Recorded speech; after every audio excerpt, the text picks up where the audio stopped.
blog Jadi itu umumnya dimanfaatkan, sebagai personal diary gitu. Bagaimana sih kita memanfaatkan blog itu untuk dunia marketing nih, Kak?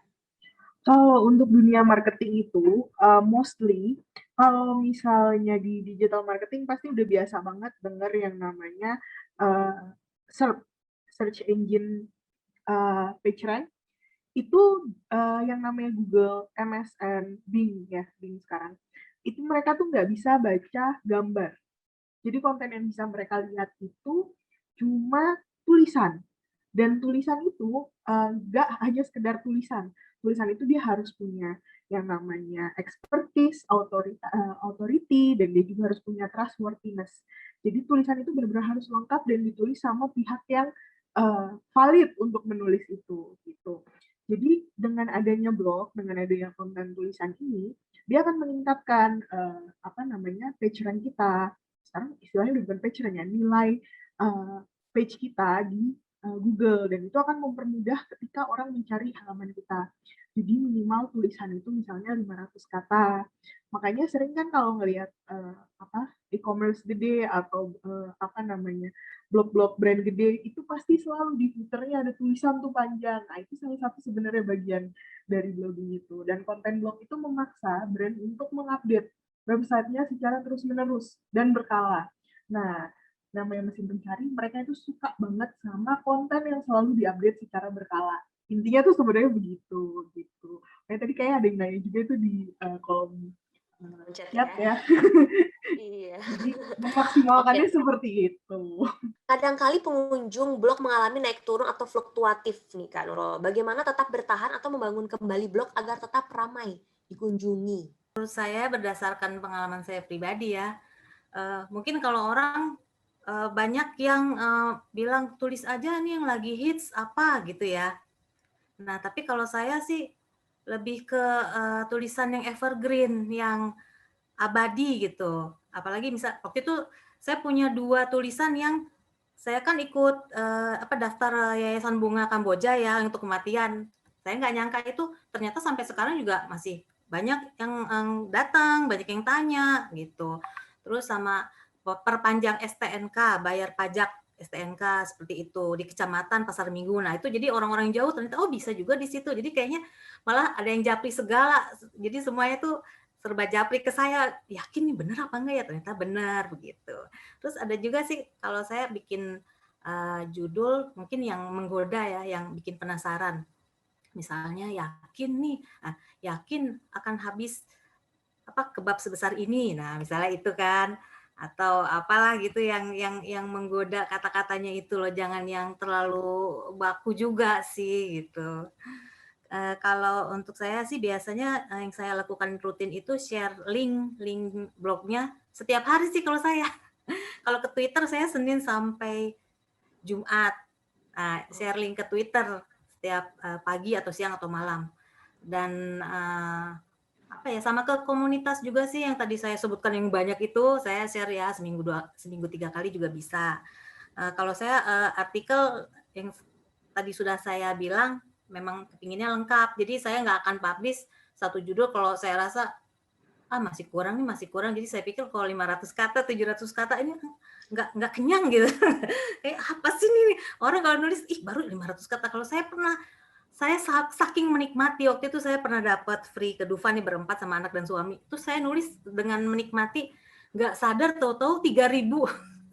3.000 tuh, aduh kebanyakan, Mbak katanya mestinya ini dibagi 3. Oh iya ya, begitu ya. Tapi saya terlanjur publish segini, jadi bingung memilahnya lagi. Jadi ya udahlah, 3.000 kata aja biarkan ya udah.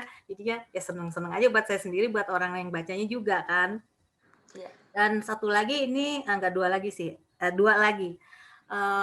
Biasanya karena saya ibu rumah tangga, saya mencoba untuk kasih jadwal posting, judul blog. Misalnya seminggu paling tidak 1 atau 2 minggu dapat 3 judul. Jadi sebulan dapat 6, 5 atau 6 ya, yang penting kan udah oke ya judulnya menurut saya begitu. Sama perbarui konten yang lama juga kalau misal ada waktu, ya diperbaharui aja. Misal ada yang belum dikasih alt text, saya juga masih punya PR sih dulu-dulu kan fotonya masih belum tuh, masih aduh ukurannya juga masih belum di-resize segala macam.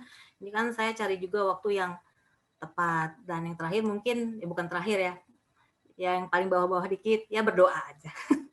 Moga-moga laris dikunjungi pembaca ya, dan disukai lah gitu. Sekian kayaknya dari saya itu dulu. Selain mampu menulis konten yang relatable dengan audiens, apalagi sih Kak hal yang perlu diperhatikan dalam penulisan microblog?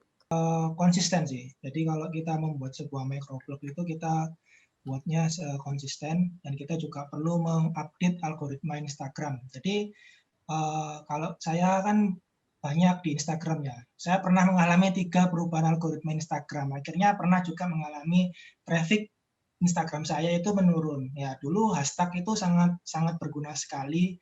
Bahkan satu posting itu kita bisa menjangkau puluhan ribu orang yang bisa membaca konten kita. Tapi ternyata ada perubahan algoritma sehingga menurun. Jadi selain kita konten, kemudian konsisten juga, dan juga kita update terus algoritma Instagram itu seperti apa berjalannya. Sehingga kita juga bisa tetap menjangkau lebih banyak audiens seperti itu. Tipsnya gimana ya Kak, kalau udah stuck dengan dunia blog, hilang semangat dan sulit mengaplikasikan SEO-nya? Jadi aku mulai serius tuh 2016, serius banget kan. Dan semua orang tuh kayak push untuk harus SEO dong, harus ngikutin kaedah-kaedah. SEO tuh sebenarnya sekarang simple banget. Udah nggak kayak dulu yang harus memasukkan 10 keyword minimal. Nggak. Fokus dulu di kontennya. Karena sekarang mesin pencari itu senang banget sama konten-konten yang organik.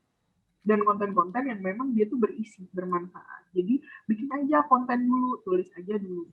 Kalau bingung masalah SEO, yang penting kalau apapun yang terjadi ya, paling gampang adalah selalu namain gambar, file gambar. Jadi misalnya kita nulis soal Dufan tuh tadi kayak Mbak Nurul. Terus namain aja semua fotonya. Dufan 1, Dufan 2, Dufan 3, Dufan 4, Dufan 5 gitu. Sampai Dufan 20 juga nggak apa-apa. Itu aja dulu. Yang lain-lainnya tuh pikirinnya belakangan. Nggak apa-apa, karena gini, yang penting ketika konten itu organik dan dia memang fokus membahas sebuah hal, dia pasti akan muncul kok secara SEO. Nah, kalau udah writer's block, memang harus cari inspirasi. Jadi, ada seorang teman aku yang pernah kasih saran, kalau kita lagi stuck untuk nulis, yang harus kita lakuin adalah sebaliknya, kita harus baca. Jadi baca yang banyak, jalan-jalan ke blog teman-teman, terus kemudian kayak mencari inspirasi, bikin mood board, terus ngelakuin hal-hal yang seneng dulu, bikin mood untuk nulis, baru kita nulis. Karena ya memang nggak bisa dipaksain, kalau nulis itu memang butuh mood juga, butuh happy-happy juga. Aku pun juga sering writer's block, nggak masalah. Yang penting gimana caranya kita berprogres, walaupun kecil. Nggak masalah, jadi jangan takut kalau misalnya, aduh udah pusing duluan mikirin SEO, itu belakangan, bikin dulu kontennya. Kalau nggak ngerti sama sekali soal SEO, bisa minta tolong ke teman-teman yang lebih paham, atau ke komunitas, atau chat aku di DM Instagram juga nggak apa-apa, itu tuh pasti banyak kok teman-teman sama blogger sejauh ini. Aku selalu ngeliat semuanya suportif. Kalau misalnya kita susah untuk maju sendirian, coba untuk maju bareng-bareng, pasti lebih enak.